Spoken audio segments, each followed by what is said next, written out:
La passion du camion. Bonjour à tous, nous voici de retour sur les réseaux sociaux. France Route, vous connaissez les essais. Et puis ce mois-ci, on revient sur le parcours régional. Alors pourquoi le parcours régional? Eh bien tout simplement parce que nous avons un porteur 19 tonnes distribution, vous le voyez derrière moi.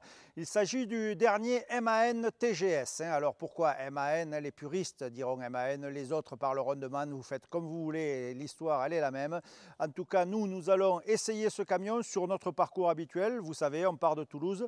On monte par l'autoroute sur Caussade. À partir de Caussade, on prend la nationale, direction Villefranche-de-Rouergue, Rodez.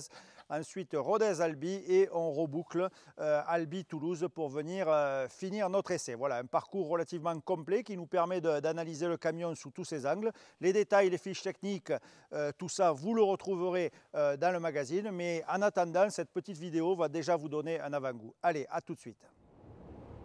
Alors je suis maintenant au volant et nous débutons notre parcours par de l'autoroute. C'est la particularité de ce circuit régional. On va faire de l'autoroute, de la nationale, des départementales, un parcours très varié. Et bien sur autoroute en mode efficiency, propre à la marque MAN, et bien le camion va avoir exactement le même équipement que les gros. C'est-à-dire que les semi-remorques, les camions remorques, les gros de la gamme, il est équipé exactement de la même façon. Et là, il vient vraiment optimiser sa consommation.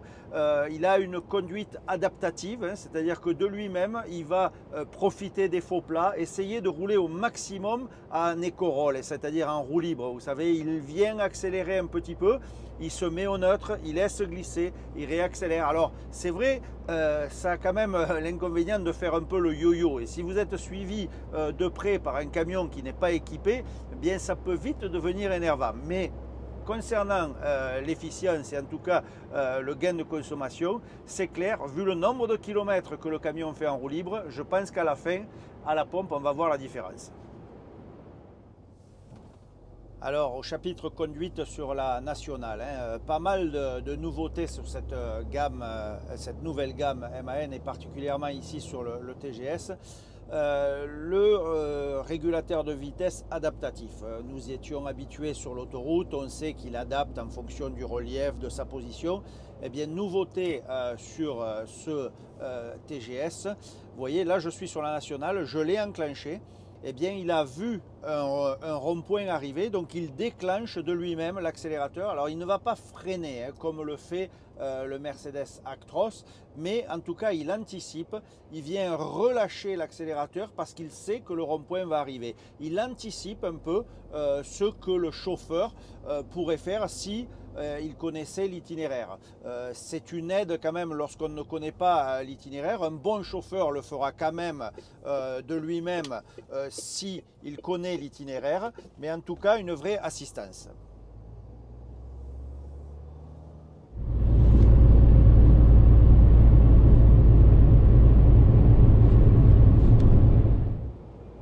Alors toujours au volant de notre nouveau MAN, nouvelle série TGS. Alors plutôt agréablement surpris, puisque là nous sommes en route entre Caussade et Villefranche-de-Rouergue. Nous montons vers l'Aveyron. Et ma foi, ce camion se comporte bien et au niveau confort, malgré que nous soyons dans un camion de distribution, eh bien, on a l'impression d'être dans un grand routier. C'est vrai que la position de conduite aujourd'hui sur ces nouveaux MAN est juste très bien, magique, une des meilleures du marché. Et on conduit avec une certaine sérénité. C'est vrai que cet Adaptive Cruise Control, ici sur la nationale, prend tout son sens. Le camion vient anticiper. On est vraiment assez relax, c'est lui qui va gérer. Évidemment, le chauffeur reste maître, à tout moment on peut intervenir, mais franchement, pour un camion de distribution, eh bien, on est quand même sur du haut de gamme. Alors, pour ceux qui connaissent la région, eh bien, nous arrivons dans la grande descente de Caylus. Alors, pour les camions, c'est toujours assez redouté puisqu'on a quand même une longue descente avant d'arriver sur le village. D'ailleurs, paysage juste magique. Eh bien là, franchement, un bon point pour ce camion. Il est équipé du ralentisseur secondaire. Alors là, même à 18 tonnes, c'est la descente vraiment en toute sérénité puisque on enclenche un plot, deux plots, trois plots. On peut vraiment faire ce qu'on veut par rapport à la descente sous ralentisseur, on ne va jamais toucher le frein à pied. On est vraiment d'une tranquillité et d'une sécurité en termes de conduite, c'est juste magique, hein. Il faut savoir que le premier cran sur le ralentisseur de ce man va enclencher le ralentisseur sur échappement, mais pas à fond, hein. On va avoir un certain pourcentage. Le deuxième cran, idem, et plus ça va, plus on monte. Et idem pour le ralentisseur hydraulique. Il faut savoir qu'il y a 6 plots et on atteindra 100% de la retenue sur le 6e plot. C'est vraiment progressif, vraiment efficace. Et pour le chauffeur, eh bien pour moi, c'est la sécurité absolue. Et je le répète, hein, je ne me fais pas toujours que des amis sur ce point. Cela devrait être obligatoire. Alors, petite astuce, hein, pour ceux qui n'auraient pas l'habitude d'avoir des mannes, si un jour vous êtes au volant de manne, par rapport à cette vitesse de descente, il suffit de donner une impulsion.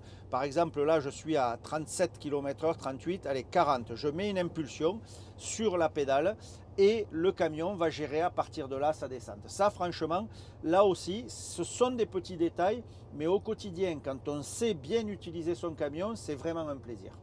Alors, toujours sur notre parcours régional, et je vous parlais de Caylus il y a un instant, et bien maintenant on est dans l'autre sens et on monte. Et là on va voir ce que le camion a dans le ventre, hein. On le répète, D15, hein, donc c'est le petit moteur de 9 litres, hein, c'est pas bourré de puissance, c'est le plus petit de ce moteur D15 puisque c'est 330 chevaux, hein. On a pour un 19 tonnes normalement suffisamment de réserve, et on voit ici que le camion dans les virages de Caylus vient chercher le couple, hein, maximum. Alors évidemment on est obligé de ralentir parce que ça tourne beaucoup, mais il reste dans sa plage entre 1000 et 1400 tours. C'est là où il se sent le mieux et il s'en sort plutôt bien. Alors c'est vrai que même si on n'est pas extrêmement chargé, 19 tonnes pour un petit porteur c'est le maximum, hein. On est au maximum, c'est pas des gros poids, on n'a que 330 chevaux, je crois que le couple est de 1600 Nm, c'est pas non plus des couples auxquels nous sommes habitués sur les semi-remorques, mais en tout cas ce petit D15, franchement il fait le boulot tout en souplesse. Il vient vraiment gérer sa courbe de couple, hein. Vous la verrez évidemment dans le magazine, hein. Une fois de plus, ces vidéos ne sont pas là pour tout vous dévoiler, hein. C'est pour vous donner une idée. Les chiffres, les fiches techniques, etc., vous les retrouverez dans le magazine. Mais franchement, je trouve qu'il s'en sort pas mal du tout. Il n'a pas à rougir par rapport au gros. On verra à la fin les chiffres de conso, mais en tout cas en termes de performance, ici sur cette côte de Caylus, et qui est un peu notre repère, notre juge sur cet essai, eh bien l'essai est réussi.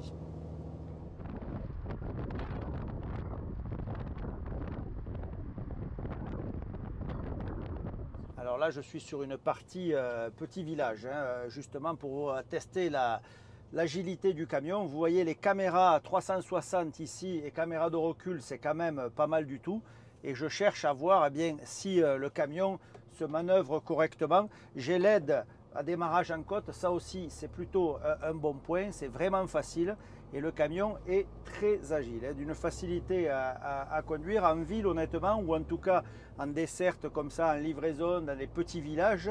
Eh bien ça, je pense que les chauffeurs seront agréablement surpris parce que la vision est bonne. Cette aide au 360, ça ne paraît rien, mais c'est quand même très efficace.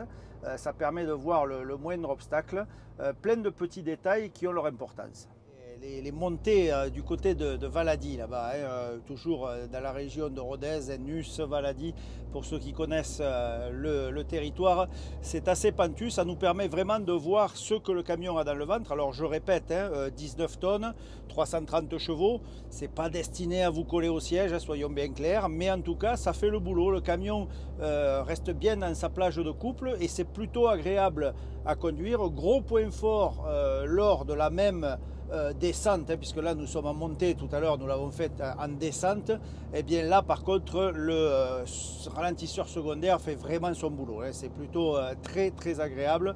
On respecte la vitesse, on se met à 50 km/h et le camion va tout gérer tout seul et sans la moindre sollicitation des freins, ce qui quand même est un gage de sécurité, puisque à la fin de la journée, eh bien, on sait que le camion n'a pas chauffé, n'est pas allé trop loin, on garde la pleine maîtrise maîtrise du véhicule si besoin pour un arrêt d'urgence.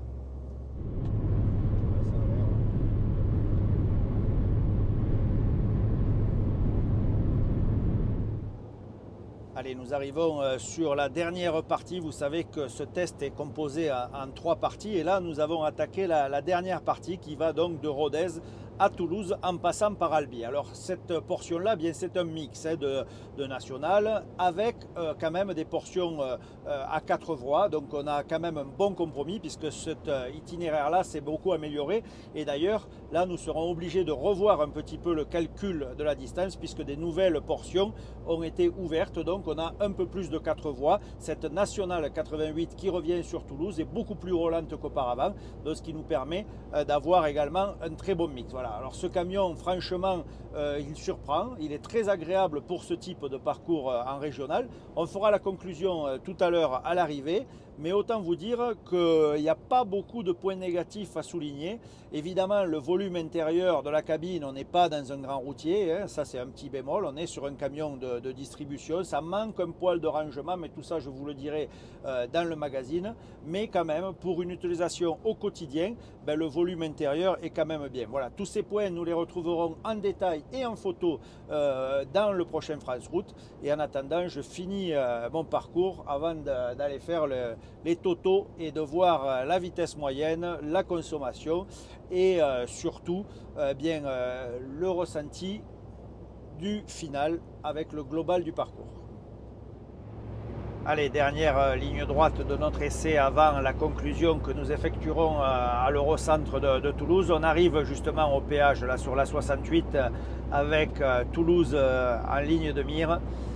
Un test qui, ma foi, s'est bien déroulé, hein, de bonnes conditions météo favorables, hein, puisque nous avons eu entre 15 et 18 degrés là, sur tout le parcours. Un petit peu de vent quand même sur les cosses là-haut de l'Aveyron, mais en tout cas, un test réalisé dans de bonnes conditions. Allez, on se retrouve dans quelques instants pour la conclusion, et là, nous arrivons sur la Ville Rose. Allez, nous voici au terme de notre essai à la station service ici à Eurocentre. Et puis, on va faire bien, les conclusions avec le plein du véhicule, hein, tout simplement. On va venir faire un double check, hein, puisqu'on fait évidemment la conso au volumètre et ensuite la consommation à la pompe, c'est-à-dire du plein à plein. On a une double contrôle de la consommation et on vous donnera évidemment tous les résultats dans le magazine. Voilà, donc essai transformé pour ce 18 330 de chez MAN, ce nouveau TGS. Vous aurez tous les détails dans le magazine très prochainement. Quant à nous, on se retrouve très bientôt sur les réseaux sociaux et soyez prudents. Bonne route à tous. France Route. France Route. La passion du camion.